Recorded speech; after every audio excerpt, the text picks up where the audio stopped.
Okay, the Padres, they raised the stakes here as they go out and sign Manny Machado for 10 years, $300 million. And I thought it was going to be questionable if he was to reach 300. Before the offseason before the offseason really got going, everyone talked about it, 350, 400 mil, and then it died down. The talks died down. People heard 275 in that range from 250 to 300, but he ends up getting it. What does this mean for the Phillies? Well, it means this, and I will get to the Manny Machado part of it, but as a Phillies fan, what I see here is, Bryce Harper, you're next. It's great for the process of this thing. It seems like it's going to speed up now. We knew it was intensifying, but Scott Boras was waiting for one man to sign, so that would up his value. He was waiting for Machado to sign, so Bryce Harper has more value, and that's exactly what just happened. So when I see 10 years, 300, I take a look at this as a Phillies perspective and say, we might be spending a little bit more than I expected to. Because as of late, over the last couple of days, you hear all these reports, and I get it, a lot of them are fugazi, but you see a lot of reports, 10 years, 300, it's not going to be that now. I would be shocked if we end up offering the same contract that Manny Machado got, because now the stakes are higher. It's like, okay, there's one man left. There's one man left, and it's Bryce Harper. I'm happy because seeing this report, I understand now that it does seem like Bryce Harper will be signed sooner rather than later. You got the reports from Jim Bowden, who was talking about it previously, and it says it could be done by the end of the week. I don't know how much I value that, but now that Manny signed it, it's a difference maker. There's no doubt the Padres got a great player. I have no problem with the contract. I think it fits the ballpark of what the market is for these players, but it's just crazy because it's San Diego. What the hell is going on out there? It's going to be out of sight, out of mind for Manny Machado. That team's not going to be good. That team's not going to compete. I don't know. I just don't see it. It's not a team that really is a market for baseball. Let's be real. But taking a look at what Manny Machado did do last season, he's a hell of a ball player. We all know that. He had 297, 37 dingers. I mean, he was a beast. 107 RBIs. Excuse me. His OPS 905. He's a legitimate player. And 10 years, 300. That was the market. We all talked about it going in. It was the market. But now it's just time to get this going. All baseball fans have been pissed off, frustrated, waiting for the big noise to happen so we can move on here with the spring training. And the first one blinked. And that's Manny Machado. Who takes the L in this? The White Sox. The White Sox had all the money in the world. They had that thing where he went out to go get his brother-in-law just so maybe he can bribe Manny to go there. And they fall to the San Diego Padres. Not that the White Sox are any better or any relevant right now, but it's tough to get outbid like that. It's tough. It's exciting, though. It's exciting because we've been waiting. We've been waiting for so long for this to happen, and we've been complaining especially super hard this week because the Sixers are off, because it's the NBA All-Star break. Everyone kind of has their eyes pinned towards the free agency because it's just a nightmare that it's taken this long. This gives me hope. This gives me optimism that it actually will get done this week. The only issue is, now what? Because Scott Boras got everything he wanted. He wanted Manny to go first. That was a big thing because that just helps his value. That helps Bryce Harper's value. And now I'm looking closer to 350-ish, maybe even towards the... I don't know if we're touching 400, but I personally believe we're talking more than 10 years, 300 for Bryce now.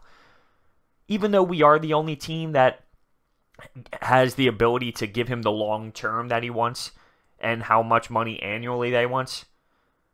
So we are still in the front position here. So maybe, just maybe, that gives us leverage because we know the Giants can't offer him that. The longevity, that is. And they talk about the Padres coming in and sweeping in.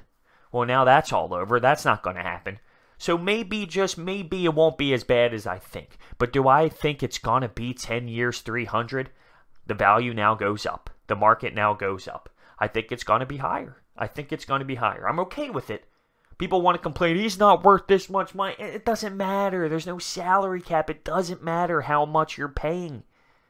Who cares if you go over the luxury tax? It's not my money. It doesn't matter.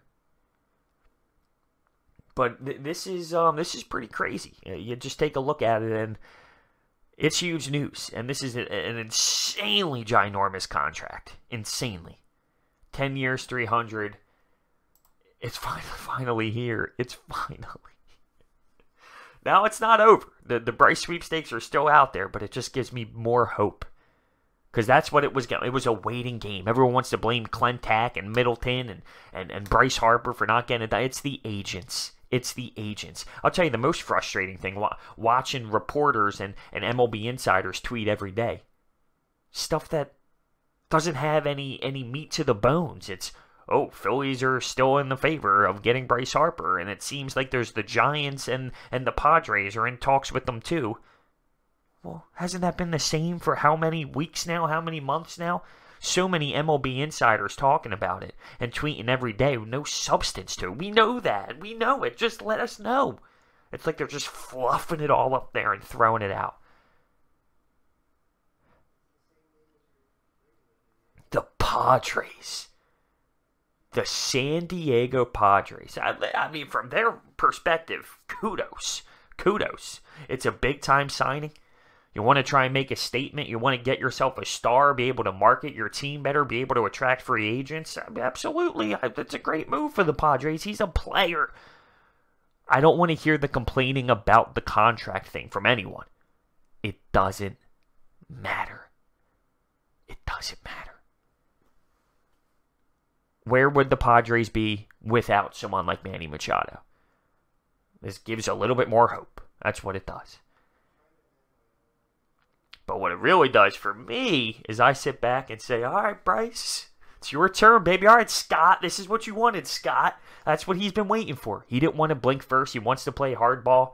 Okay. And I think it's getting done. I think it's getting done soon. This is kind of like a relief. It's not over yet, but it is a relief because at least someone blinked. We're moving in the right direction. Let's go. Let's go. I'm happy for this. I really am. Now, the worst possible thing that can happen is I open up my phone and I see that Bryce Harper signed with the Nationals or Bryce Harper signed with the Giants short term. That would never happen, but because I'm pretty set at this point that the Phillies are going to get to one. Our biggest threat, when you take a look at everyone who was involved when it comes to money and length, was the Padres. They were ones that were able to match. Now it's just the Phillies. And we've been talking about it all offseason long, and so have all the insiders. The Phillies have like a 90% chance of landing one of the two. Well, now that one's off the board, it's time. It's time.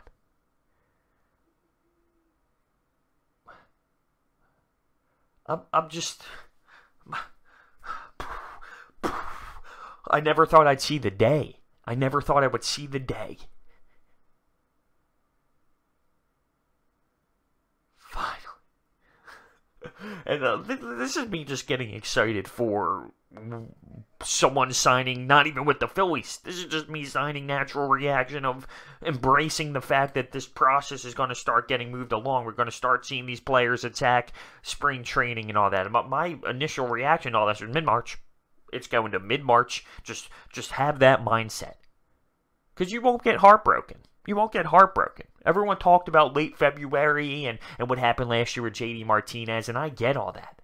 But I kept telling myself, these players are a little bit a step above JD Martinez when it comes to superstars. So why wouldn't it be mid-March? And here we are, late February, and we get the first one. Manny Machado, 10 years, $300 million. I think it's a great signing. If you're a Padres fan, there's no way in hell that you should be upset with this. It's clearly a big upgrade, and it's a star you're going to have there to kind of beef up the squad and beef up the excitement around the team. In regards to the Phillies, now it's time. It's time to make it happen. You hear reports that it potentially could be done by the end of this week. How many times do I get sucked into these reports? Probably 2 or 3 times a day. So where does that really sit? I don't know. But the fact that Manny signed puts it in a better position. It gives us a better opportunity. And now it's just sit back, relax, and refresh Twitter every 0.2 seconds instead of every 1 second. because every day I was just refreshing Twitter, until I saw something. And now it's going to be even worse. Now it's going to be even worse. So let me know down below in the comments section what you thought about the Manny contract in regards to himself and the Padres. And what about Bryce Harper and the Phillies? Because that's the tie on this thing. What does that mean? Are you concerned it's going to be more money now? In my opinion, money shouldn't matter because there's no salary cap. We have plenty to spend. It upgrades the team tremendously. Let me know what your thoughts are down below. Thanks for watching. I'll see you next time.